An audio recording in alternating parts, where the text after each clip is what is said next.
what's Canada doing in terms of their fake news, virtual signaling, trying to pretend to give a damn and trying to care about Hong Kong residents or Hong Kong permanent residents who are Chinese citizens and whatever you want to, or else whatever you want to call them. Just call them Hong Kong residents. To make it more clear, just make it vague, because it says that's what it says over here. So back in 2019, NATO tried North Atlantic Treaty Organization, or FAFO, North Atlantic Fascist Organization, tried to color revolution in Hong Kong against the Hong Kong government.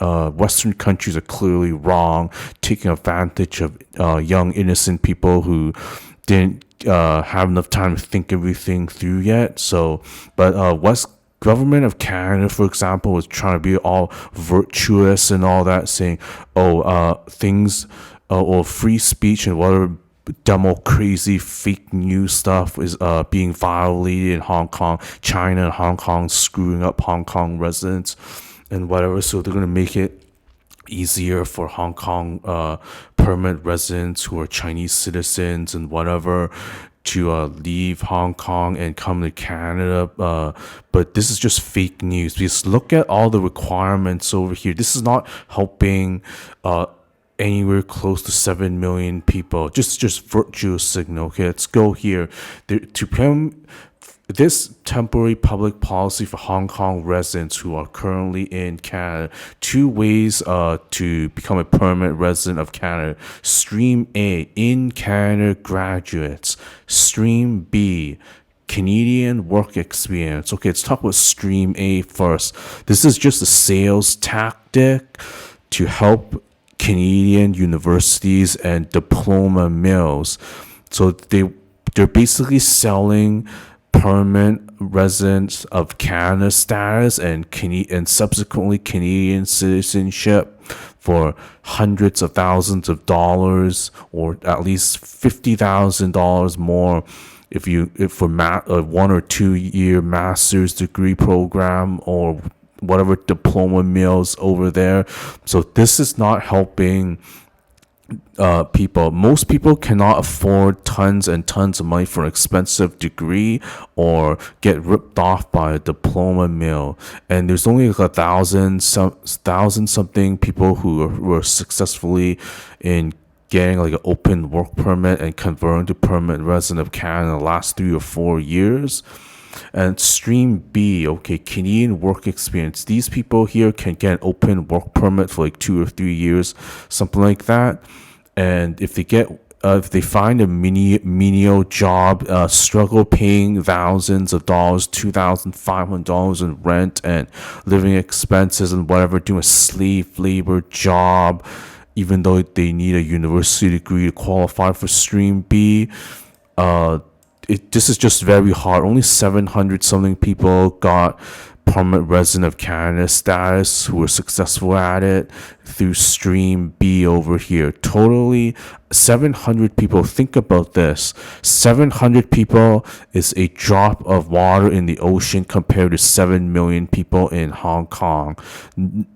And people who smash windows and whatever and killed people or set stuff on fire, did rioting in Hong Kong, they don't qualify for Stream A because educated people who got their future on the line, hard work online, and all their tuition fees and whatever university in Hong Kong around the world, they're not Stream A. These people are not going to go set stuff on fire, throw Molotov cocktails, smash windows, or storm the Legislative Council building in Hong Kong. Stream B, clearly it's not working. People who get to commit crimes in Hong Kong, they're not allowed. They need a police certificate, criminal record check. So this already disqualifies them for Stream B. So what Canada's doing is just virtual signaling, and the only people who benefit from Stream A over here become a permanent resident of Canada, and 3 years later, if they stay for another 3 years, they could become a Canadian citizen. They would just go back to Hong Kong because Canada is a terrible country to live in. No hope.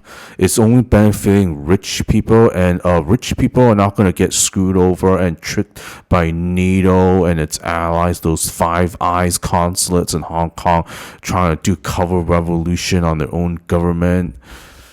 So this is just deranged. Government of Canada is not here to help Hong Kong residents or whatever. It's just a pathway for rich people and well-off people to get extra citizenship and eventually go back to Hong Kong, because Hong Kong is better than Canada. And there's this YouTube video here from a guy from Hong Kong living in Canada for a little while already, and he's just, these Hong Kong people are just like finding out now how bad Canada is. Basically walking around downtown east side Vancouver, and so there's these like people selling like stolen meat, stolen beef, or stolen pork from supermarkets, and they resell it on the streets of Vancouver. So basically, it's $0 shopping. Just lift or steal whatever you want from supermarkets in Canada, and you just bring it, put it on the sidewalk, put it on the street, and somebody else will buy it. So basically, you're getting free money. This is just how deranged Canada is these days. I also forgot to mention there's a language requirement for both stream A and stream B folks. So this is just more proof that this scheme for Hong Kong residents is just enriching diploma mills. If somebody's good enough to get into a master's degree program or bachelor's degree program or whatever in Canada, I think you need good English to graduate from UBC, University of British Columbia, University of Toronto, or any mainstream university in Canada. But clear, it says over here, have a level 5 score. That's basically perfect scores for everything, such as reading, writing, listening, and speaking in English. So if you can't this is a very high standard for someone, not from a English Western country, and this is just more proof that anyone could just go to a Mickey Mouse diploma mill private school in an office building and get a diploma from this diploma mill. But then government of Canada knows this. That's why they want people to show that they have English and can function when they become a permanent resident of Canada. No other permanent resident pathway in Canada requires you to show proof that you can function in English or French. If you do spousal sponsorship for permanent resident of Canada status, they don't make your foreign spouse doing a test for French or English language. And if you're like a foreign worker, they don't do this to you too. If you're like, this is just deranged. This is also just blatant and gross racism too. They want people. There's no such thing about multiculturalism in Canada when the only language is basically English and maybe French if you're in Quebec. They don't respect minority language. They don't care about your own language. They want everybody to convert to their way of thinking, their language, their culture. This is just neo-colonialism. They want people to feel like their own language and culture is inferior to the Anglo-Saxons. That's why if you can't show that you're going to follow their language and follow their culture, you're not going to be able to get permanent resident of Canada status or Canadian citizenship.